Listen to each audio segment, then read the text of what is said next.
Assalamualaikum semua. Bersama Cikgu Wani hari ini, kita akan belajar mengenai satu topik kecil dalam mata pelajaran RPT tingkatan 3.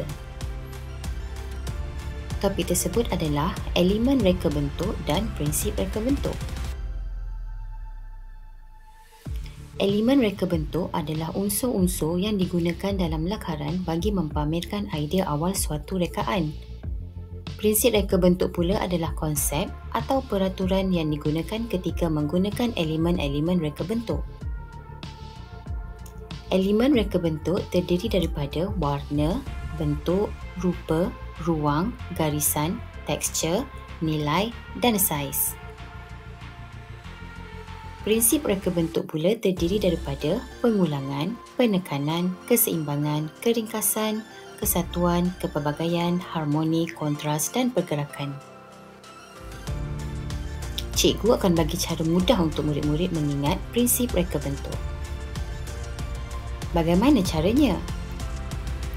Murid-murid hanya perlu mengingat pean, kean, harmoni dan kontras.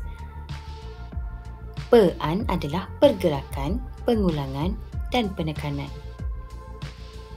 Kean pula adalah kesatuan, keseimbangan, kepelbagaian dan keringkasan. Okay, dalam banyak-banyak jawapan dekat sini, murid-murid boleh bezakan yang mana elemen dan yang mana prinsip reka bentuk? Macam mana? Boleh ingat tak? Baiklah, cuba jawab soalan yang diberikan. Nyatakan 3 elemen dan prinsip reka bentuk yang terdapat pada lakaran di bawah. Elemen reka bentuk yang paling mudah diingat adalah warna, rupa, bentuk. Cuba perhatikan lakaran tersebut. Ada warna kan? Ada rupa dan ada bentuk.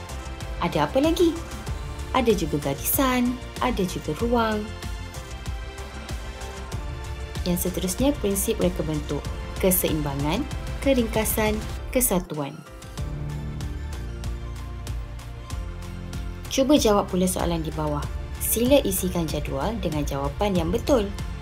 Okey, dalam banyak-banyak jawapan tersebut, yang manakah elemen dan yang mana prinsip? Tadi cikgu dah bagi tips untuk murid mengingat prinsip reka bentuk. Pean, kean, harmoni dan kontras. Jadi prinsip reka bentuk adalah pengulangan, penekanan, kesatuan. Elemen reka bentuk pula adalah ruang, saiz dan tekstur. Itu sahaja dari cikgu. Semoga bermanfaat dan jangan lupa kongsi dengan kawan-kawan. Bye!